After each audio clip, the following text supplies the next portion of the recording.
pantalla, a partir del versículo 36, le preguntan a Jesús lo siguiente. Le dicen, maestro, ¿cuál es el mandamiento más importante de la ley?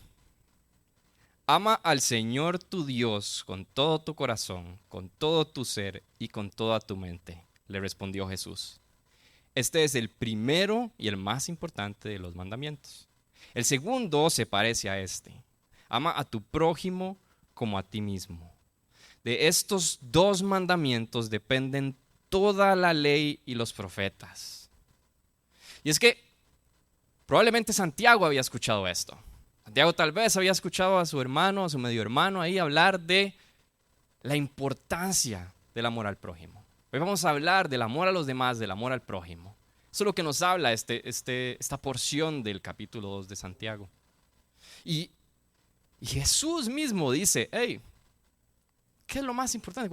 ¿Cuál es el mandamiento más importante? Jesús dice, amar a Dios con todo, número uno, pero después, amar a tu prójimo como a ti mismo. Y Santiago hoy nos va a decir qué no es el amor al prójimo y qué sí es el amor al prójimo. Y si tuviera que resumir este texto en una oración, diría, el amor al prójimo no se trata de elección, se trata de compasión. Va de nuevo. El amor al prójimo no se trata de elección, se trata de compasión. Y cuando hablo de elección, hablo elección en el sentido de elegir a quien amar. Que no se trata de elegir a quien yo amo. Y cuando hablo de compasión, es compasión hacia todos, pero más aún hacia aquellos que son diferentes a mí. Oramos. Padre, te damos gracias, Señor, en esta mañana. Damos gracias porque nos regalas salud, nos regalas los medios para poder estar aquí hoy presentes, ya sea de manera virtual o de manera presencial, Señor. Damos gracias por tu palabra, Señor. Damos gracias porque tú eres bueno.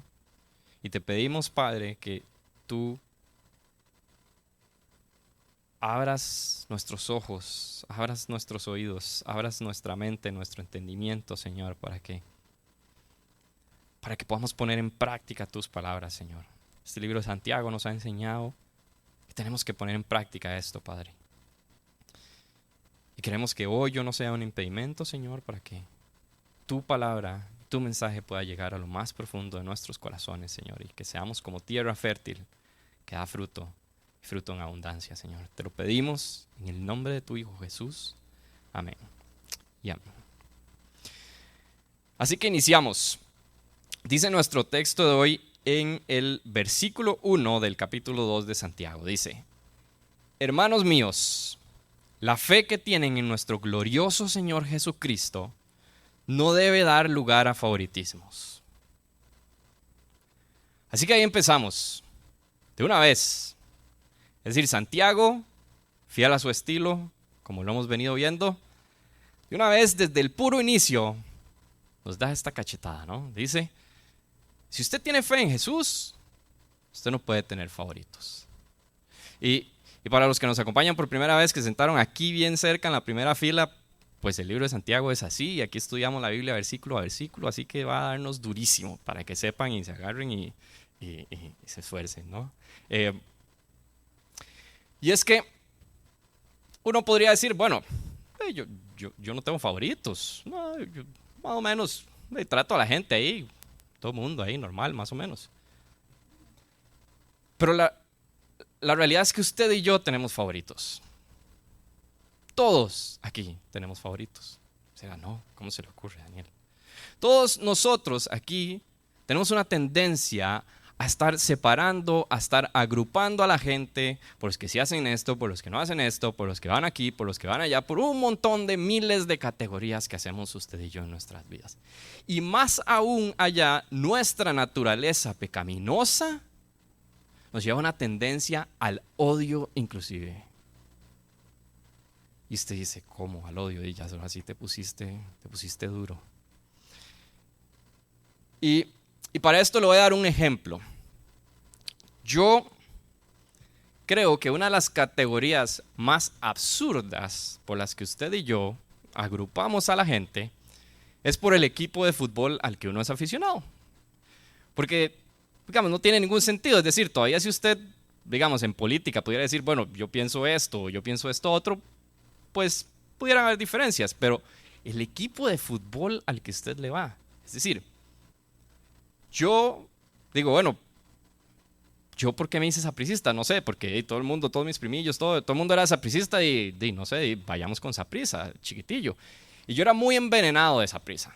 Y yo iba al estadio con una prima de mi mamá cuando era Mujeres y Niños Gratis. Yo iba ahí, Saprissa, Goicoechea, y ahí estaba yo en el estadio viendo Saprissa, Goicoechea y cualquier partido de esa índole que se diera en ese momento. Y el peor castigo, yo creo que me dieron mis papás en mi vida fue cuando no me dejaron ver partidos de Saprissa como por un mes y medio, digamos. Eso fue, por eso lo tengo recuerdo vivo, digamos, porque para mí fue como, ¿qué es esto? Lo más duro que me ha pasado en la vida. Y conforme me fui haciendo más viejo, empecé a decir, esta gente, eso es un trabajo, digamos. O sea, yo aquí estoy sufriendo y ellos salen de la cancha y es como un día más de brete y ya, el otro día sigue y todo bien y ahí están. Y yo decía, ¿y por qué yo paso en esto, no? Entonces, me he ido haciendo un pésimo sapricista en algún sentido, porque en los últimos 5 años tal vez yo veo un partido de Saprissa al año. Cuando hay una final o algo es la única vez que yo veo un partido de Saprissa. En realidad, mi cuñada diría que soy un pecho frío como sapricista, básicamente, hoy en día. Y recuerdo hace algunos años atrás, esta final Heredia-La Liga, cuando ya yo era pésimo sapricista, digamos, a eso es lo que quiero llegar. Y esta final Heredia-La Liga, cuando sale Pineda, y sale, y algunos lo recordarán, sale Pineda, no toca la bola, y le queda a Jendrik Ruiz, cabecea, empate Heredia, y Heredia queda campeón como en los últimos minutos. Es decir, yo me acuerdo de estar viendo esa imagen en el televisor, y ese momento, que probablemente iba a significar dolor para mi propia esposa, que es pésima liguista, digamos también, pero es liguista. Y para un montón de amigos que están aquí sentados y que son manudos, y para un montón de gente que conozco y que quiero, y aún y así, yo sentía como esta felicidad de que le íbamos a poder decir a los manudos que no habían llegado a la 30. O sea, vea el contexto. La categorización más absurda, primero. Segundo, pésimo sapricista. Pero aún y así, había este sentimiento en mí como de, qué bueno, los memes van a seguir y todo. Y si usted dice, bueno, la referencia futbolística tal vez no es para mí, le pongo otra. Ahorita se vienen las elecciones. Y usted probablemente no sabe todavía por quién votar, porque hay como 800 candidatos, esa papeleta yo creo que ni cabe ahí toda la gente que hay. Pero ahora decir algo que usted sí sabe, y es por quién usted nunca votaría. Eso sí usted lo tiene claro.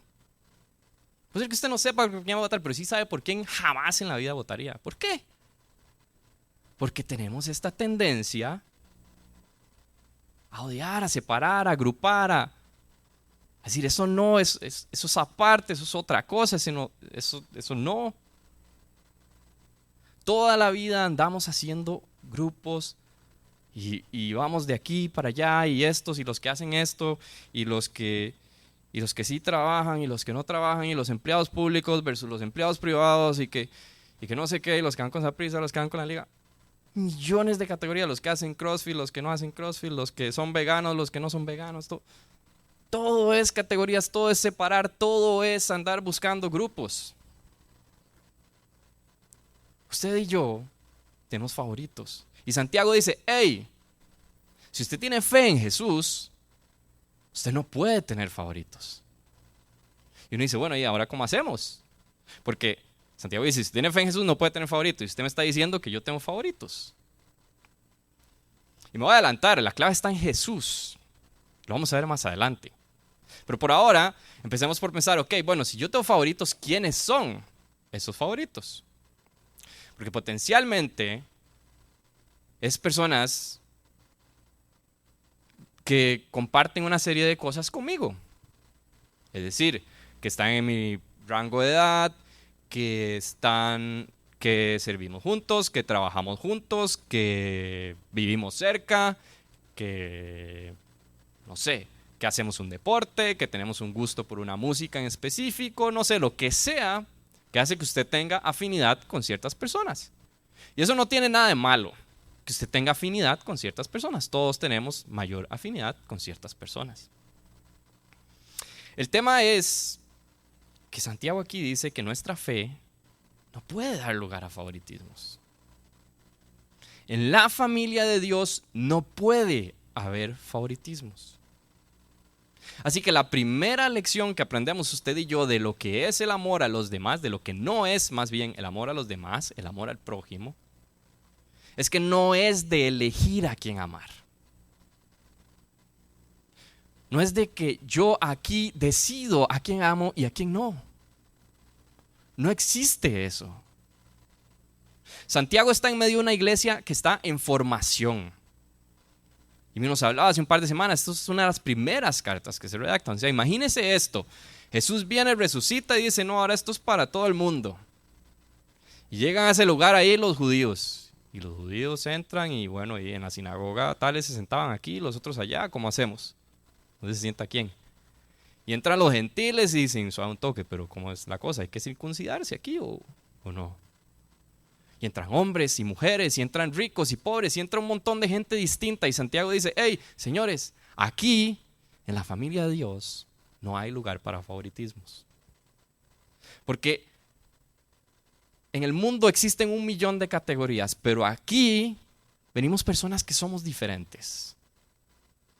Venimos de contextos diferentes, vivimos situaciones diferentes, tenemos edades diferentes, un montón de factores, pero aquí lo que nos une a usted y a mí es Jesucristo. Y eso está por encima de cualquier diferencia. Y Santiago dice, hey, el amor al prójimo no es elegir a quién amar. Y dice, sigue en el versículo 2, dice, supongamos que en el lugar donde se reúnen entra un hombre con anillo de oro y ropa elegante. Y entra también un pobre desarrapado.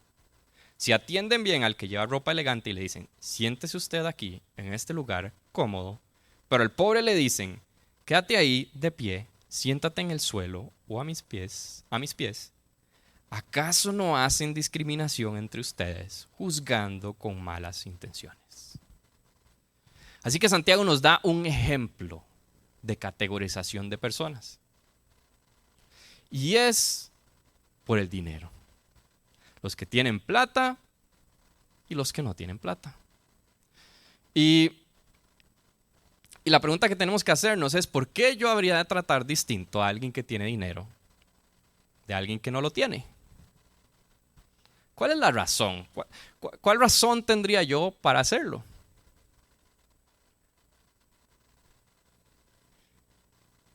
Porque alguien que tiene dinero le podría ayudar con la remodelación, podría dar una buena ofrenda, porque alguien que tiene dinero podría darme ride a la iglesia, porque alguien que tiene dinero podría invitarme a almorzar aquí después de la iglesia. Pero alguien que no lo tiene, ese alguien más bien necesita que le demos un diario. Ese alguien más bien necesita que le demos ride para ir a la iglesia. Entonces, ¿cuál es la diferencia? La diferencia es que usted y yo muchas veces vemos el amor en términos de beneficios. La diferencia es que yo creo que de alguien que tiene dinero podría obtener beneficios. Pero alguien que no lo tiene, entonces no puede obtener beneficios. Ahí es donde está la diferencia. Por eso ese versículo 4 dice, ¿acaso no hacen discriminación juzgando con malas intenciones? ¿Por qué?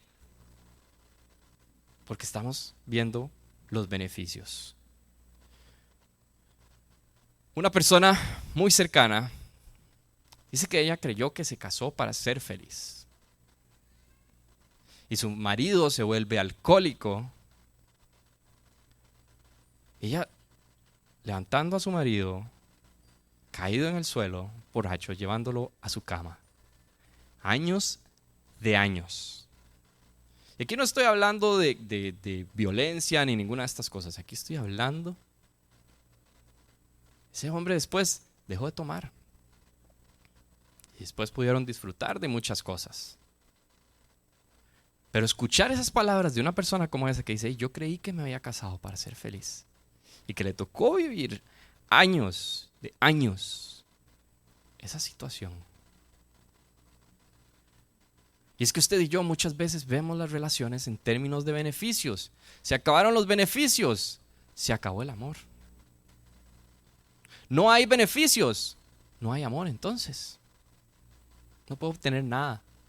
Y Santiago dice, la segunda lección aquí es, el amor al prójimo no es de obtener beneficios. Y usted dice, bueno, ¿qué pasa si entra una persona pobre con sus ropas, oliendo a húmedo porque no tiene una secadora, como tienen muchos aquí, no sé, y entra alguien con dinero? Y uno dice, bueno, y no, de normal, el equipo de bienvenida lo va a sentar ahí donde sea, no hay problema, no es mayor tema aquí. Entonces quisiera ponerme más radical. Ya veo las caras de los que me escucharon ahora a las 9, saben lo que viene. Voy a poner ejemplos más radicales. ¿Qué pasa si entra por esa puerta Keylor Navas? ¿Dónde se sentaría Keylor Navas si entra aquí? Y no, donde sea, ahí, ¿no? Ahí doña Marta, doña Azul, ahí lo acomodan y lo ponen ahí, y todo bien. ¿Trataríamos diferente a Keylor Navas si viene aquí que a cualquiera de ustedes que puede haber venido hoy?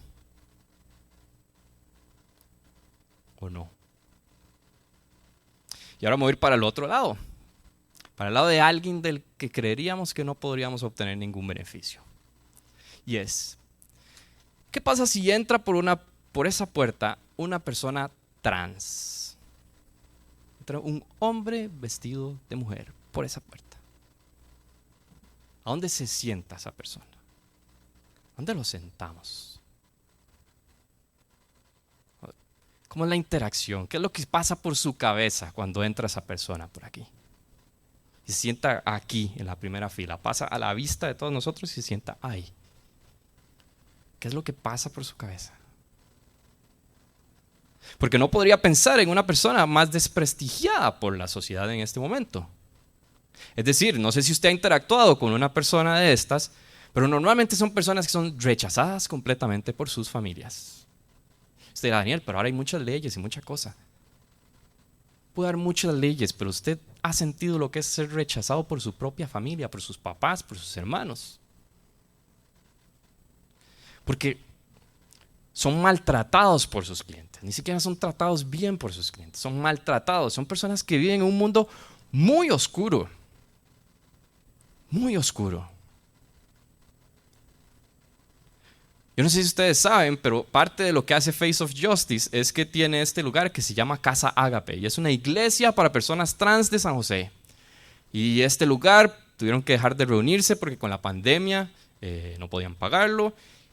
Y esta gente tiene una necesidad de Dios que han decidido buscar. Ahorita están buscando, creo que es en Celina, en Barriamón, un espaciecito. Y van a utilizar en grupos pequeños los libros de discipulado de Semilla. Y entonces yo digo, ¿qué pasa si no entra una persona aquí? Si entran 5 o 6 y empiezan a venir a Semilla. ¿Qué pasa con todos los que estamos aquí sentados hoy? Porque aquí no estoy hablando de ser una iglesia liberal y Dios nos ama a todos y todo bien. Aquí todos, pero todos venimos a ser confrontados. Y todos tenemos que arrepentirnos de nuestros pecados y caer rendidos ante la cruz. Todos. Pero qué difícil. Decía un predicador que escuchaba justo ayer, me salió ese video. Decía, qué difícil que es amar a aquel que peca diferente a mí. Aquel que peca de una forma distinta. Y el profeta Samuel, Dios le dice, vaya a la casa de Isaí, ahí usted va a encontrar al siguiente rey de Israel. Vaya a esa casa ahí. Y Samuel llega y ve a los hijos de Isaí, los hijos grandes, fuertes, poderosos, y dice, claro, este tiene toda la pinta para ser rey. Este sí se ve que hace CrossFit. Este es el que se ve que va a ser el rey. Y Dios le dice al profeta Samuel en primera de Samuel, en el capítulo 16, en el versículo 7, le dice: no te dejes impresionar por apariencia, ni por su apariencia, ni por su estatura, pues yo lo he rechazado. La gente se fija en las apariencias, pero yo me fijo en el corazón. Nuestro Dios no se fija en las apariencias, se fija en el corazón. Y qué difícil que es para usted y para mí no fijarnos en las apariencias. ¿Sabe por qué? Porque eso es lo que usted y yo vemos. Es decir, lo primero que yo veo es la apariencia que tiene una persona. Cómo se ve, y ya ahí empiezan las categorías, ¿no? Categoría 1, 2, 3 y así están todas las categorías. Dios dice: la gente se fija en las apariencias, pero yo me fijo en el corazón. ¿Y sabe cuál es la única manera de que usted pueda fijarse en el corazón? Que usted se acerque a esa persona. No hay otra manera. No hay una manera en que yo pueda conocer el corazón de Fabri si yo nunca en la vida le he hablado. No tengo ni idea, lo único que veo es la apariencia. Y así con todos y cada uno de ustedes que están aquí. Y así con todos entre nosotros. Todos. Y nuestro Dios dice: hey, yo no me fijo en las apariencias. Yo me fijo en el corazón. Me recuerda Jesús hablándonos en Lucas 18 de esta oración del fariseo y el recaudador de impuestos. Ayer en el Congreso de Hombres hablábamos de Mateo, un recaudador de impuestos, aislado de su sociedad. La oración del fariseo diciendo: gracias, Señor, porque yo no soy como este, que es despreciable, que es un pecador, que es un inmundo. Y dice Jesús que estaba hablando consigo mismo. Y el recaudador de impuestos, alejado, viendo para el suelo, diciendo: Señor, soy un pecador. Nuestro Dios, viendo el corazón y no las apariencias, Jesús dice: hey, ¿usted sabe cuál fue la oración que Dios escuchó? ¿Sabe quién escuchó Dios?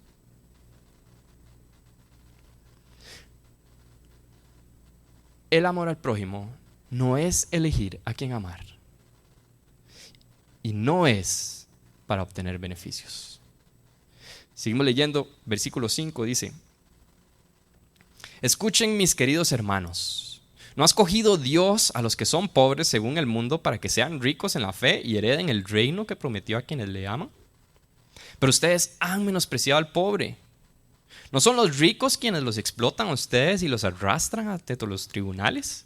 ¿No son ellos los que blasfeman el buen nombre de aquel a quien ustedes pertenecen? Así que sigue diciendo, es decir, ustedes aman a quienes ustedes creen que van a obtener beneficios. Y les dice: hey, esos que ustedes aman, ¿por qué creen que van a obtener beneficios? ¿No son esos los que los están explotando?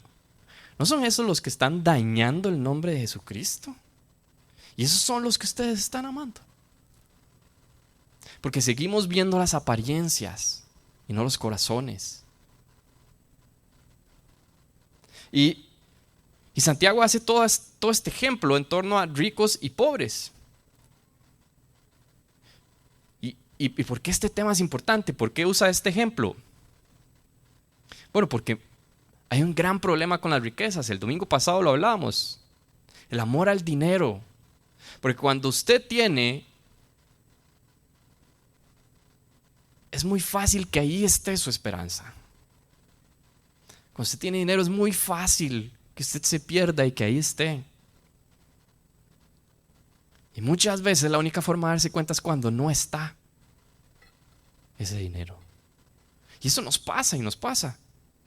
Y no tiene nada de malo que Dios lo haya bendecido a usted. Que Dios le haya dado cosas, que Dios bendiga su trabajo, etc.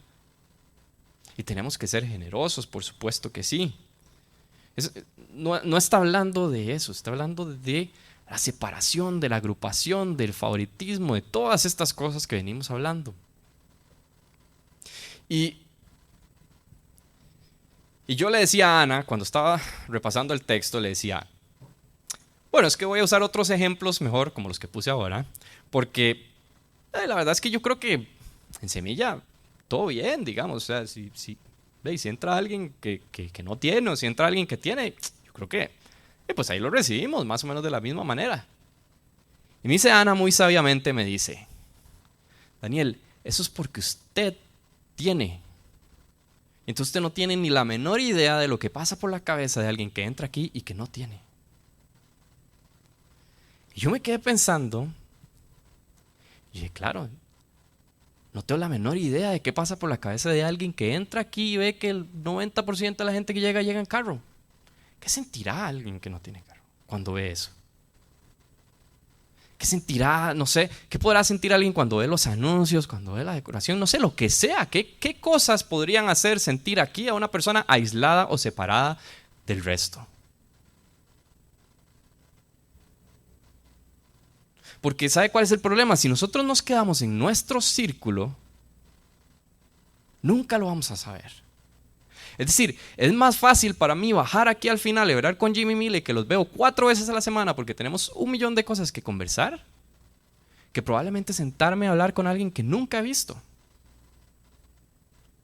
Ayer hicimos un reto en el equipo de coordinación del grupo de hombres y Jimmy y yo decíamos, bueno, no nos hablemos entre nosotros. Ayer, no nos hablemos entre nosotros, hablemosle a la más gente. Y es difícil, porque uno tiene esta tendencia, porque evidentemente uno busca a las personas con las que se siente cómodo, con las que habla, con las que tiene muchos temas en común. Es lo más fácil, pero ¿cómo voy a saber qué piensa, qué pasa por la cabeza de alguien que es distinto si yo nunca en la vida le hablo? Si yo nunca en la vida me doy cuenta qué hay en ese corazón. Es imposible. Es fundamental que usted y yo amemos a aquel que es diferente. Porque en la familia de Dios no hay favoritismos. Aquí, en este lugar, no hay favoritismos. No puede haber. Si no, la fe esa que ustedes dicen en ese glorioso Jesucristo, no puede haber. Y es que esto es difícil. Es difícil para usted y para mí, porque todo el tiempo nos sentimos más cercanos a unas personas, a otros, etc.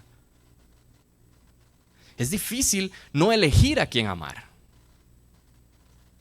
Es difícil no ver el amor en términos de los beneficios. Es difícil amar cuando no tengo ningún beneficio, cuando no obtengo ninguno. Dice el versículo 8, dice, hacen muy bien si de veras cumplen la ley suprema de la Escritura. Ama a tu prójimo como a ti mismo. Pero si muestran algún favoritismo, pecan y son culpables. Pues la misma ley los acusa de ser transgresores. Porque el que cumple con toda la ley, pero falla en un solo punto, ya es culpable de haberla quebrantado toda. Pues el que dijo, no cometas adulterio, también dijo, no mates. Si no cometes adulterio, pero matas, ya has violado la ley. Entonces Santiago dice, hey, esta ley suprema, así le llama, ley suprema. De nuevo, como veíamos al inicio, Jesús dice, hey Jesús, ¿qué es lo más importante que hay que hacer? Amar a Dios con todo y amar a tu prójimo como a ti mismo. De esas dos, dice Jesús, de esas dos dependen toda la ley y los profetas. Todo el resto. Y si usted está diciendo, bueno, y amar al prójimo no salen los 10 mandamientos, entonces ¿cómo es la cosa? Ahí se las dejo de tarea. Eso está en sus Biblias, tiene una letrita y dice Levítico 19:8, si mal no recuerdo. Ahí es donde está amar al prójimo como a ti mismo. Pero cuando veíamos los 10 mandamientos en Éxodo, y si usted no estuvo con nosotros, lo puede ir y lo puede repasar. Decíamos, los primeros 4 mandamientos tienen que ver con amar a Dios con todo tu corazón, con toda tu mente, con toda tu alma. Y los otros 6 tienen que ver con amar al prójimo. No cometas adulterio, no mates, no codicies. Y ya se me olvidaron los demás. Pero la tercera lección que podemos aprender usted y yo de lo que no es el amor al prójimo es que el amor al prójimo no es de juzgar. Y probablemente es el más difícil de todos. Porque usted y yo pasamos juzgando a todo el mundo todo el tiempo. Es más, esta semana que estaba meditando en esto, a cada rato me veía yo mismo diciendo, ay Señor, y ya estoy juzgando de nuevo y el domingo voy a hablar de esto. A cada rato yo decía, ay Señor, ya estoy juzgando otra vez y el domingo voy a hablar de esto y el domingo voy a hablar de esto. Y es que todos hemos quebrantado la ley. Aquí lo que dice es, todos hemos quebrantado la ley. Y lo que dice es, hey, si usted hace 99 cosas pero no hace una, usted también quebrantó la ley. No es como un examen que si me saqué un 70 pasé o no. Es o quebraste la ley o no quebraste la ley. Y justo no hay ni uno solo. Y lo que usted y yo necesitamos es más amor y menos juzgar. Muchísimo más amor y menos juzgar. Es tan importante el amor al prójimo para Jesús que en Juan capítulo 13, versículos 34 y 35 dice, este mandamiento nuevo les doy, que se amen los unos a los otros. Así como yo los he amado, también ustedes deben amarse los unos a los otros. De este modo todos sabrán que son mis discípulos, si se aman los unos a los otros. Es decir, Jesús dice, hey, ¿sabe cómo se van a dar cuenta que ustedes son mis discípulos? Por el amor que ustedes se tienen entre ustedes. Esa es la manera en la que la gente va a saber que ustedes son mis discípulos. Y yo digo, si lo pensamos en el contexto de la iglesia, y la iglesia global me refiero, no nos vengamos todavía a Semilla, vayámonos a la iglesia global. Si usted le pregunta a alguien que no viene a una iglesia, ¿qué le parece la iglesia? Nadie le va a contestar que no, un lugar donde todos se aman entre todos. Probablemente van a decir, no, un lugar donde los pastores roban la plata y no sé qué. Y otro va a decir, no, y la iglesia católica, el Vaticano y no sé qué. Y todo el mundo ahí diciendo solo cosas malas. Es decir, si usted ve a alguien que no viene a una iglesia, normalmente va a decir algo malo de ese lugar. Y más allá de las razones y de juzgar a estas personas por lo que ellos piensan, es el examen interior que tenemos que hacer nosotros de si nosotros estamos amándonos los unos a los otros. De si eso que nos mandó Jesús a nosotros, que somos su iglesia, sus hijos, lo estamos haciendo o no. Porque ahí está el mandato. Y yo digo, estamos lejos, muy lejos de cumplir eso que dijo Jesús hace 2000 años. Y hemos luchado contra eso por 2000 años. Es decir, Santiago, esta carta también probablemente ya ande cerca de los 2000 años.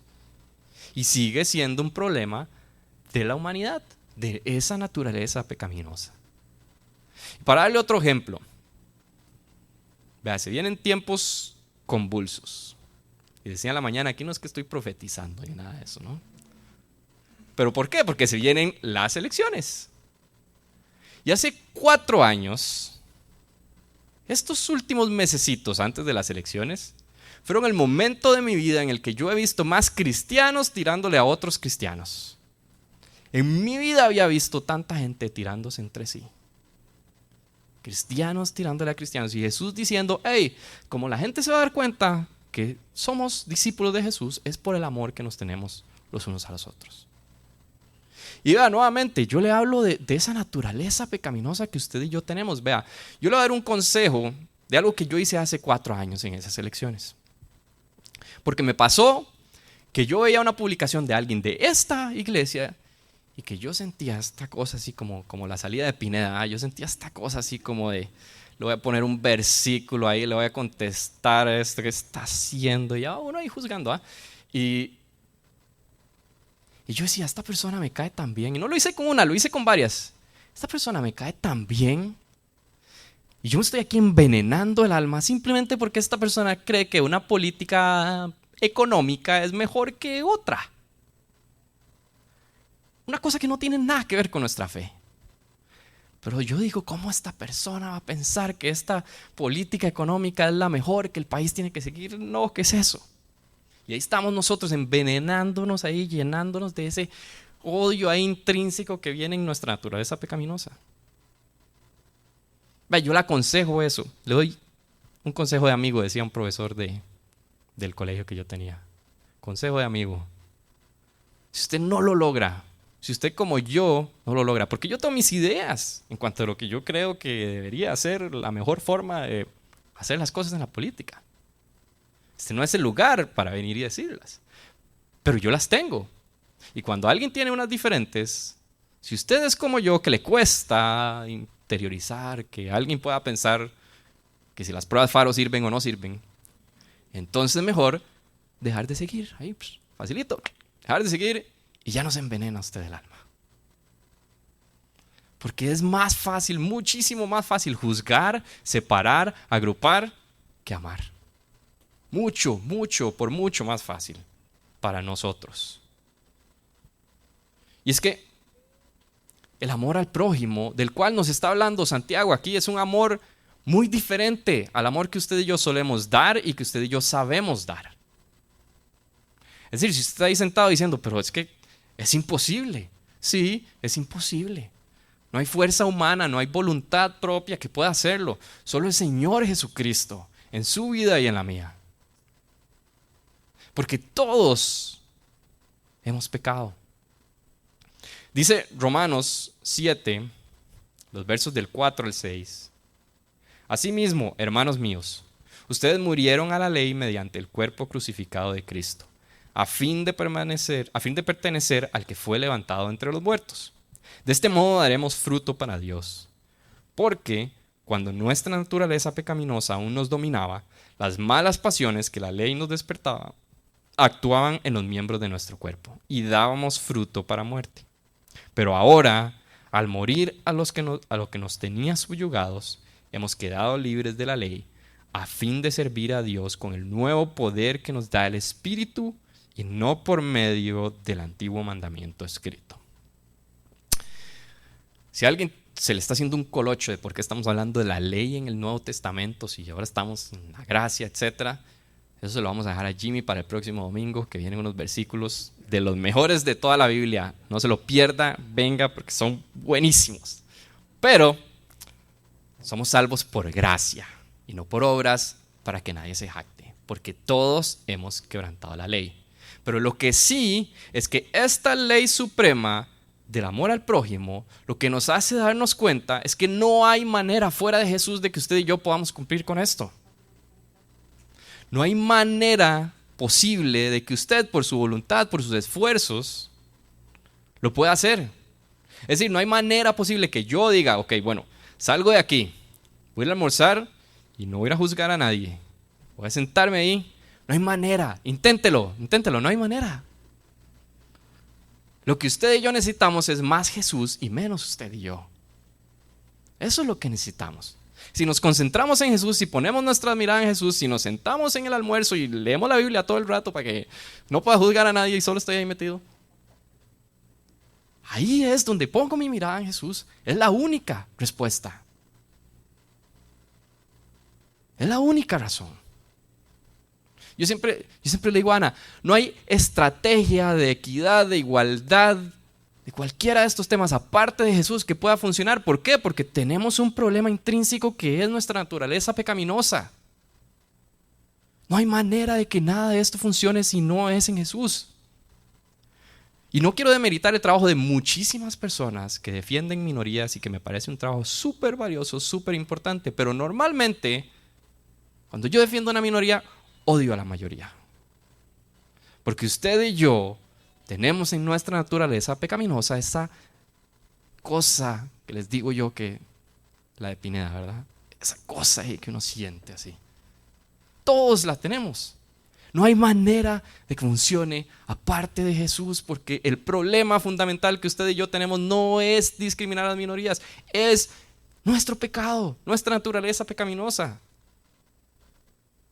Es decir, hoy podemos darnos cuenta que usted y yo, para poder no elegir a quién amar, usted y yo, para poder no querer siempre obtener beneficios, lo que necesitamos es un Salvador. Necesitamos de nuestro Salvador.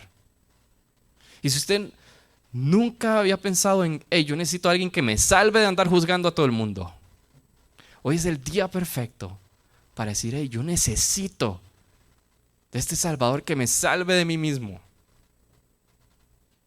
Y si usted ya lo ha hecho y aún así usted va a ir al almuerzo y va a ponerse a juzgar a alguien, lo que usted y yo necesitamos es más Jesús y menos usted y yo. Eso es lo que necesitamos. Es la única manera.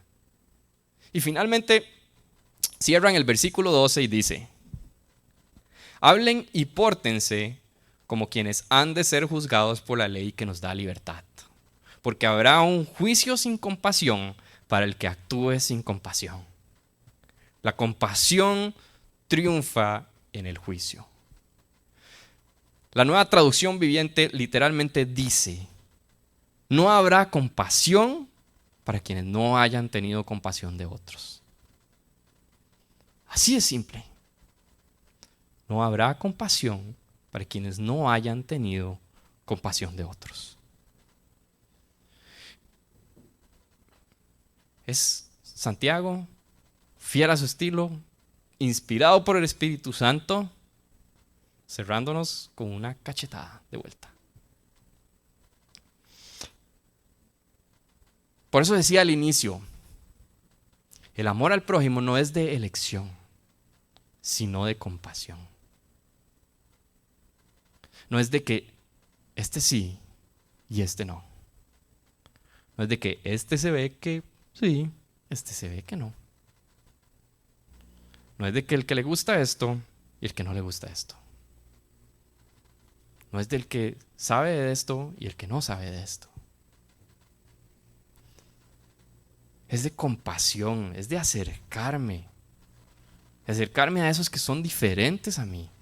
Que cuesta, nuevamente, cuesta, sí, claro que sí. Por supuesto que sí.